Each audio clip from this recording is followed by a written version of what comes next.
Sir, the mere fact na signed by 22 senators, so sure na po yung approval ng resolution nito sa plenary? It is definitely our position as an institution, and I'm glad that we had an overwhelming support here in the Senate. Kailan po ito sponsoran sa plenary, sir? I think today or tomorrow or Monday. If you recall, I remember during the hearing, binanggit ko po yung 11% lang yung natapos na local public transport route plans o yung tinatawag na LPTRP. Ano po ba yung LPTRP o local public transport route plans? Ito po yung nagdidetalye ng ruta ng isang lugar, yung mode, and yung required number of public utility vehicles per mode for delivering yung pong pangangailangan for land transportation service. So 11% lang po nun. And yung latest, whether you will believe them or not, but they already admitted, the transportation officials admitted that right now, from 11% daw, 64% na. 64% ang na-consolidate nila. So, ibig sabihin, yung 6,090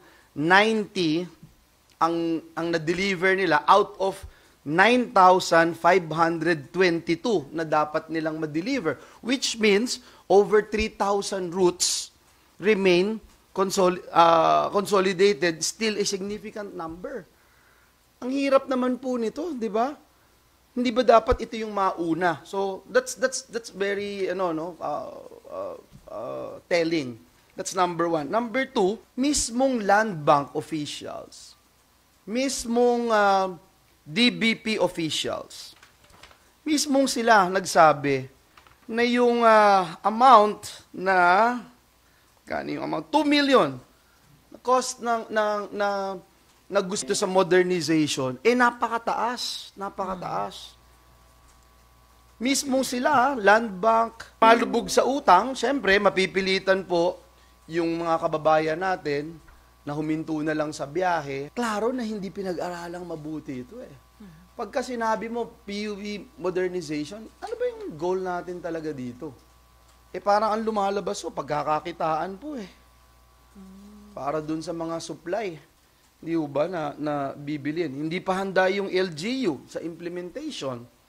At kailangan po magkaroon ng LGUs ng approved route plans na isang mahalagang component dito sa PUB modernization. Okay, Ma'am Hussein, saan grupo kayo? Member po ako ng Metro Rizal, Metro UB Rizal? Transport Service Cooperative. Okay. So, kagaya po ang tanong kanina, sir, ninyo, ang sabi ni sir, bakit hindi po tanggalin daw ang mga opisyal? So, I was once part of the board of directors ng Metro Rizal. So, yung pong chairman namin, dineclare po kaming non-MIGs dahil po sa pagsagot namin sa mga inquiries ng mga operator members namin. So, sila po kasi ang nagde-determine ng kung sino po ang magiging members in good standing at saka hindi. Opo. So, for sure, kukuhain niya yung mga taong boboto para sa kanya.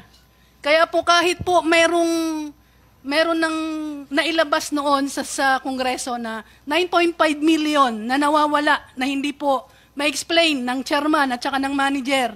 Hanggang ngayon po, nakaupo pa rin po silang dalawa.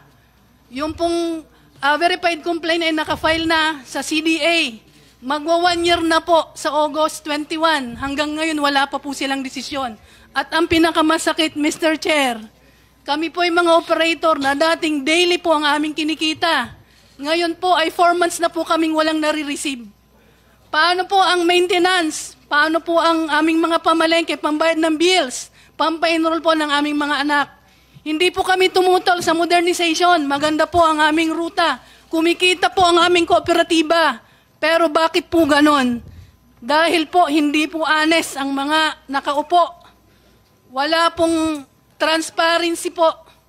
Ngayon, nabigyan po ng CDA ng COC ang aming kooperatiba despite po sa mga madaming violations. Hindi ko po alam kung bakit ganon. Bakit po sa ibang region ng CDA may suspension po ang mga officers, pero bakit sa Region 4A wala po? Pagbigyan ko si yung isa na lang. Itong anong pangalan niyo po, sir? Anong grupo po kayo, sir? Magandang umaga, Mr. Chair. Ako po si Noli Rosales, galing po sa United Negros Driver Center Operator po. Okay. Yung sinususugan ko lang po kay sir na sinasabi, dahil may kakulangan po dito yung CDA sa tingin namin. Dahil ito po yung katunayan na mayroon na po na sinuspended na mga opisyal. Pero hanggang ngayon po ay nakaupo pa rin bilang opisyal ng mga kooperatiba. Hindi po alis-alis ng CDA ang kanilang order. Ito po yung napapatunay na may order na yung CDA, pero hanggang ngayon nasa opisina pa rin ang mga opisyal na inorderan na 90 days preventive suspension. Ito po yung problema. Anong grupo po yan, sir, na nabigyan na ng suspension order? In-implement? Hindi po na-implement hanggang ngayon. Yung mga opisyal po, nakaupo pa rin. Okay. LTFRB, pakisagot po. Mr. CDA. Chair, sa CDA po yan, hindi po sa LTFRB. Sorry. Sino dapat sumagot? Ayun pala, sorry. Si ASEC Mirla Paradillo. Ma'am, pakisagot. Good morning, Your Honor. Sir, gusto ko lang pong i-clear that this program, during the crafting of this program, CDA was not even consulted. We were not part of this program. But the only role of CDA then was to register, our only role was to register transport cooperative upon the endorsement of the Office of Transportation Cooperatives. So yun lang po ang naging role namin. But even then, dahil nga na-approve na siya, we accept and adapt it. So maraming gulo na nangyari, napasok na kami kasi nga dahil involved ang aming mga transport cooperatives. Ma'am, sorry ha.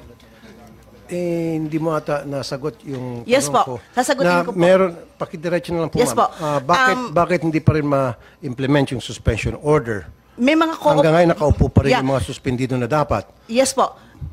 May charge order na po sila, nakakasuhan po yung mga hindi nag-implement ng mga suspension. And even dahil meron sila mga negligence, mga gross misconduct. Kaya nga, ma'am, ang sinasabi nga kanina, anong pangalan niyo ulit, sir? Yung may hawak-hawak ng suspension order? Ang sinasabi niya, may suspension order na, pagkatagal-tagal na yung suspension order, and yet hindi niyo pa rin na-implement, nakaupo pa rin. Yun yung nakaka-insulto para sa mga jeepney operators, sa mga jeepney drivers particularly. Yes, sir. Wala naman po kasi kaming police power. In fact, Then who has the police power to implement that suspension order? kailangan po namin silang kasuhan Who has sa the police court. power, ma'am? Dapat po kasi, sir, yung pag-issue namin ng suspension, yung mga Kaya ma'am, kung yung hindi nag-issue kayo ng suspension Opo, order, opo. tapos ngayon, hindi nyo ma-implement, sabi nyo, wala kayong police power, then ba't pa kayo mag-issue ng suspension order kung wala palang kayong police power o wala kayong ma-delegate na grupo na has the police power para pilitin na maalis na yung mga nakaupo na merong suspendido na? Bali, po, sir, may charge order para kaso na po sa court. So, mahabang proseso yan pag korte. Actually, sir, yes po. Then useless. Diba? Wala na, Useless. the list that we can... Mag-issue kayo ng suspension order, tapos tututol nyo na issue yung suspension order, then you go to court. When you go to court, mahabang proseso yan. Nandiyan yung RTC, nandiyan yung Court of Appeals, nandiyan Supreme Court. Damn, abutin ng taon-taon. Tapos, habang nilitis yung kaso sa korte, adding insult to injury, nakaupo pa rin yung nasuspendido at titiba-tiba pa rin, ika nga. So, bakit pa-issue ng suspension order? Kung in the end pala, sa korte rin pala ang bagsak. Tulad itong nangyari sa sinasabi niya, na hindi ma-implement. So, siguro nag-antay lang siya, madimanda niyo sa korte. Yun po kasi yung process ng batas, Then there's sir. a problem with the system. And how would you address that system na ngayon ay kine-question nga ng ilan? Kung sila, sir, dahil sila yung aggrieved party, pwede kasi nilang dalhin yon yung suspension, dahil sila yung aggrieved party, pwede kasi nilang ibigay yun sa police na paalis. Pero, yun nga po, kasi Pupunta sila sa police? Yes po, dadalhin po nila yon. No, ma'am. Sorry, mama. Hindi, kung Punta sa pulis, hindi po trabaho ng pulis. Yung suspendido, wala pong power ang pulis. The police, wala po din po they're kasi not kami given police the power, authority. sir. Oh. So yun po talaga yung process ng batas. Limited lang din po yung aming power. Hindi wala kaming police Kaya nga, power. so hindi niya pag-isipan itong PUB modernization. Ito yung isa sa mga butas dyan na kapag nagkaroon ng problema yung mga jeepney driver, sabi kanina Mr. Comia, tanggalin. Paano mo matatanggal yung isang tao na samantalang yung mismong management, siya mismo pwede magpatanggal sa mga tao niya na hindi nagko-comply o hindi Yun yung magandang isa- standing. Sir, And then kapag halimbawa na pagkaisahan na, halimbawa yung isang leadership, tulad halimbawa si Mr. Comia, na pagkaisa na siya ng mga miyembro at nagreklamo sa inyo, nag-issue kayo ng suspension order, hindi niyo pala kayang implement. Yun yung isang loophole, sir, doon sa implementation. Exactly. Yes po. So how would you address that? Kanina sabi mo, meron kaming tatawag ng pulis, mamang pulis, halika, pataskin mo dyan sa pwesto itong Actually, sir, meron kaming ongoing leader ng kooperatiba. na joint memorandum circular supposedly with LTFRB, OTC, and ongoing namin na sana ay mapabilis para mag-collaborate kami. Kasi hindi po pwedeng isang office lang talaga dahil maraming involved. So ano na- suggestion niyo po? Tulad nito yung sa hinaing kanina, anong pangalan niyo ulit, sir? Noli Rosales po, Your Honor. Mr. Rosales. Ang tagal-tagal na-issue ng suspension order, and yet nakaupo pa rin, pangisingisi pa rin yung na-issue ng suspension order. Kaya siguro, Mr. Chair, baka buwagin na lang pong CDA kasi wala naman po talaga silang ngipin sa kanilang order. Masaya pa rin po yung mga kumukilimbat ng pera ng mga membro. Hanggang ngayon po, pumapistaw pa rin. So kung gano'n yung pong sagot ng CDA, bakit kailangan pa natin silang bigyan ng malaking papel para i-implement ang order nila? So, alam mo pa, Mr. Chair, ang sabi nila, magtayo po daw sila ng management committee para daw i-take over yung cooperative na to. At saka, mag-re-elect sila ng mga bagong opisyal. Hanggang ngayon po, naghihintay yung mga biktima dito. Wala pong kahit isang tugon itong ang CDA. Kaya nga, pinaabot na namin ngayon dito, buti nga na napag-usapan, dahil kung ganyong tindig ng CDA, useless po yung opisina nila. Buwagin na lang ito kung gano'n yung sagot ng opisyal ng CDA. Okay.